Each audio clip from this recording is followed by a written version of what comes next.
आंध्र प्रदेशातील चित्तूर जिल्ह्यात असलेले तिरुमाला तिरुपती येथील व्यंकटेश्वर स्वामी मंदिर हे सर्व वैष्णवांचे देवस्थान अतिशय प्रसिद्ध आहे. ह्या देवळात भगवान विष्णू हे श्री व्यंकटेश्वरांच्या रूपात निवास करतात अशी भक्तांची धारणा आहे. नमस्कार मंडळी, आपणा सर्वांचे अविरत या चॅनेलवर स्वागत आहे. आपण जर या चॅनेलवर नवीन असाल तर आपल्या चॅनेलला सबस्क्राईब नक्की करा आणि हा व्हिडिओ आवडला तर लाईक व शेअर करा व या व्हिडिओमधील माहिती तुम्हाला कशी वाटली हे कमेंट करून नक्की सांगा. तर आज आपण तिरुपती बालाजी देवस्थानाबद्दल माहिती जाणून घेऊया. चला तर व्हिडिओला सुरुवात करूया. आंध्र प्रदेशातील चित्तूर जिल्ह्यात असलेले तिरुमाला तिरुपती येथील व्यंकटेश्वर स्वामी मंदिर हे सर्व वैष्णवांचे देवस्थान अतिशय प्रसिद्ध आहे. ह्या देवळात भगवान विष्णू हे श्री व्यंकटेश्वरांच्या रूपात निवास करतात अशी भक्तांची धारणा आहे. श्री व्यंकटेश्वरांनी समस्त मानवजातीच्या कल्याणासाठी व कलियुगातील संकटापासून माणसांना वाचवण्यासाठी येथे अवतार घेतला अशी मान्यता आहे. म्हणूनच या जागेला कलियुगातील वैकुंठ असे म्हणतात. तर भगवान श्री व्यंकटेश्वरांना कलियुगातील प्रत्यक्ष देवता असे संबोधले जाते. ह्याच देवळाला तिरुमला मंदिर किंवा तिरुपती बालाजी मंदिर असेही म्हटले जाते. आणि श्री व्यंकटेश्वरांना भक्त बालाजी, गोविंदा आणि श्रीनिवास अशीही संबोधने देतात. तिरुमला पर्वतरांगा ह्या शेषाचलम पर्वतरांगांचा एक भाग आहे. या पर्वतरांगा समुद्रसपाटीपासून 853 मीटर उंचावर आहेत. या पर्वतरांगेची 7 शिखरे ही आदिशेषाची 7 शिरे आहेत असे लोक म्हणतात. शेषाद्री, नीलाद्री, गरुडाद्री, अंजनाद्री, वृषभाद्री, नारायणाद्री व व्यंकटाद्री अशी ह्या 7 शिखरांची नावे आहेत. हे देऊळ व्यंकटाद्री ह्या शिखरावर आहे. म्हणूनच या देवळाला 7 शिखरांचे मंदिर असे म्हटले जाते. हे देऊळ श्री स्वामी पुष्करणी ह्या पवित्र जलकुंडाच्या दक्षिणेकडील किनाऱ्यावर वसलेले आहे. इसवी सनाच्या 3ऱ्या शतकात द्राविडी पद्धतीने बांधलेले आहे आणि या देवळातील गर्भगृहाला आनंद निलायम असे म्हणतात.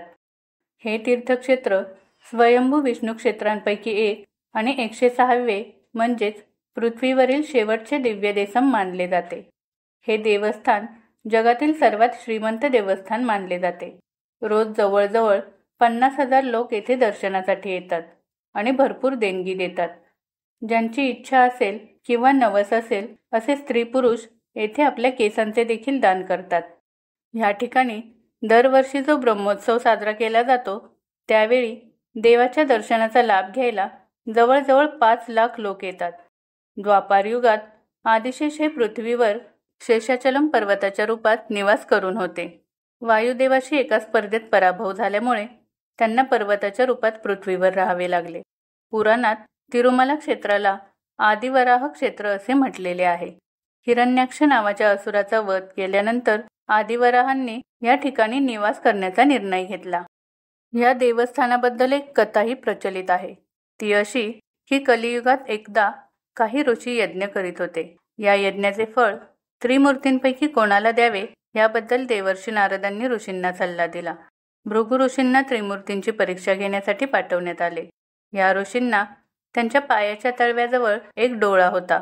ते आधी ब्रह्मदेवांना भेटायला गेले आणि नंतर त्यांनी भगवान शंकर यांची भेट घेतली, पण या दोन्ही ठिकाणी त्यांची दखल घेण्यात आली नाही. त्यानंतर ते भगवान विष्णूंना भेटायला गेले, परंतु भगवान विष्णूंनी त्यांची परीक्षा घेण्यासाठी मुद्दाम त्यांच्याकडे दुर्लक्ष केले. यामुळे क्रोधित होऊन त्यांनी भगवान विष्णूंच्या छातीवर पायाने प्रहार केला. तेव्हाही भगवान विष्णूंनी त्याकडे दुर्लक्ष करून उलट ऋषींची त्यांच्या पायाला झालेल्या दुखापतीसाठी माफी मागितली. असे करत त्यांनी भृगु ऋषींच्या पायात असलेला डोळा नष्ट करून टाकला. हे बघून लक्ष्मीदेवी रागावल्या व वैकुंठ सोडून पृथ्वीवर कोल्हापूर येथे जाऊन ध्यानस्थ बसल्या. त्यानंतर भगवान विष्णू यांनी श्रीनिवास म्हणून मानव अवतार घेतला आणि ते वैकुंठ सोडून पृथ्वीवर आले. लक्ष्मीदेवींचा शोध घेता घेता ते ध्यानस्थ झाले. इकडे लक्ष्मीदेवींना भगवान विष्णू यांची स्थिती समजली आणि त्यांनी महादेव व ब्रह्मदेव यांची प्रार्थना केली. ब्रह्मदेवांनी व महादेवांनी गाय व वासराचे रूप धारण केले आणि लक्ष्मीदेवींनी त्यांना तिरुमलाचा राजा चोला याच्याकडे त्या गाईला व वासराला सुपूर्त केले. ती गाय रोज चरायला जाई तेव्हा श्रीनिवासांना दूध देत असे. एकदा गवळ्याने हे बघितले आणि त्याने काठीने गाईला मारण्याचा प्रयत्न केला. तेव्हा श्रीनिवासांच्या शरीरावर वळ उठले. यामुळे श्रीनिवास क्रोधित झाले आणि त्यांनी राजा चोला याला राक्षस बनण्याचा शाप दिला. कारण धर्मानुसार नोकराच्या चुकीची संपूर्ण जबाबदारी त्याच्या मालकाची असते. राजाने श्रीनिवासांची माफी मागितली. तेव्हा श्रीनिवास त्याला म्हणाले की पुढील जन्मी त्याला आकाश राजाचा जन्म मिळेल आणि तेव्हा त्याने त्याच्या मुलीचा म्हणजेच पद्मावतीचा विवाह श्रीनिवास यांच्याशी करून द्यायचा. त्यानंतर श्रीनिवास हे त्यांच्या मातेकडे म्हणजेच वकुलादेवी यांच्याकडे गेले आणि त्यांनी काही काळ तिरुमला पर्वतावर वास्तव्य केले. शाप मिळाल्यानंतर चोला राजाने आकाशराज म्हणून जन्म घेतला आणि एका मुलीला जन्म दिला, जिचे नाव पद्मावती असे ठेवले. या कन्येचा जन्म पद्म पुष्करणीमध्ये झाला होता.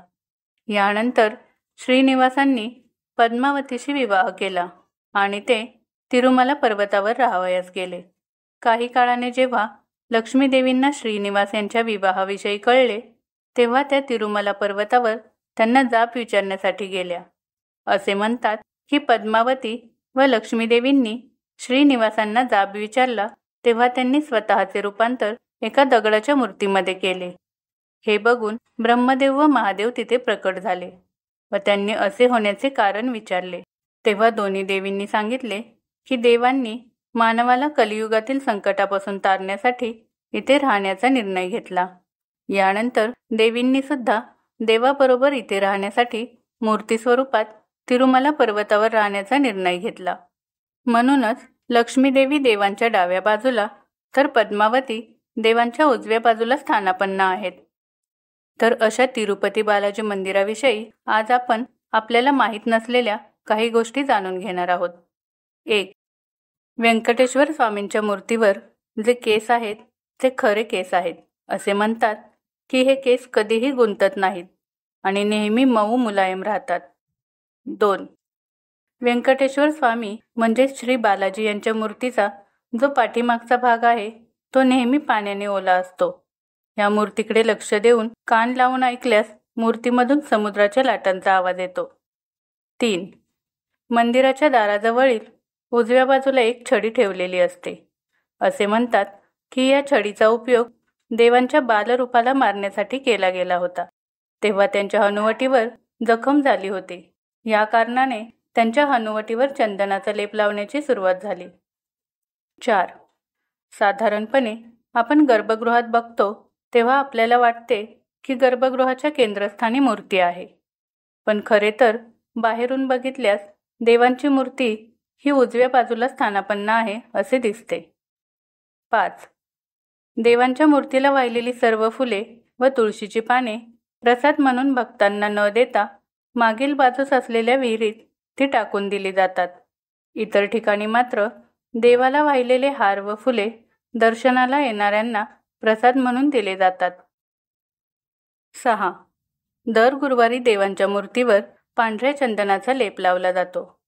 जेव्हा हा लेप काढतात तेव्हा मूर्तीवर लक्ष्मी देवीची चिन्हे उमटलेली दिसून येतात. 7. मंदिरातले पुजारी जेव्हा जेव्हा पूजा करतात तेव्हा देवाला वाहिलेली सर्व फुले मागील बाजूस असलेल्या विहिरीत वेळोवेळी टाकून देत असतात, पण एकदाही त्या टाकून दिलेल्या फुलांकडे बघत नाहीत, कारण ती फुले बघणे चांगले नसते असे म्हणतात. 8. 18व्या शतकात हे मंदिर तब्बल 12 वर्ष बंद ठेवले होते, कारण एका राजाने 12 लोकांना मृत्यूदंड देऊन मंदिराच्या भिंतीवर फाशी दिली होती. असे म्हणतात की हे बघून तेव्हा स्वयं व्यंकटेश्वर स्वामी तिथे प्रकट झाले होते. 9. या मंदिरात एक नंदादीप आहे जो सतत तेवत असतो. हा दिवा गेली अनेक वर्ष अखंड तेवतो आहे. कोणालाही नेमके आठवत नाही की नेमका केव्हापासून हा दिवा मंदिरात प्रज्वलित करण्यात आला आहे. 10. देवाच्या मूर्तीला पंचाई कर्पूरम लावले जाते. हे कापरापासून बनवले जाते. असे म्हणतात की हा लेप जर साध्या दगडाला लावला तर तो दगड दुभंगतो, पण या पंचाई कर्पूरमचा देवाच्या मूर्तीवर कुठलाही परिणाम होत नाही. तर असे हे भारतातील सर्वात वैभवशाली असलेले देवस्थान अतिशय निसर्गरम्य स्थानी वसलेले आहे. तिकडे गेल्यानंतर भक्तांचा गोविंदा हरी गोविंदा व्यंकटरमणा गोविंदा हा जप ऐकून देवाची भव्य दिव्य आणि सुंदर मूर्ती बघून प्रत्येकाला प्रसन्न वाटते. देवाचे शांत रूप पाहून आपलेही मन शांत होते. तर मंडळी, ही माहिती तुम्हाला कशी वाटली ते कमेंट करून नक्की सांगा व आपल्या चॅनेलला सबस्क्राईब करून बेल आयकॉनवर क्लिक करायला विसरू नका. पुढच्या व्हिडिओत पुन्हा भेटूया. तोपर्यंत धन्यवाद.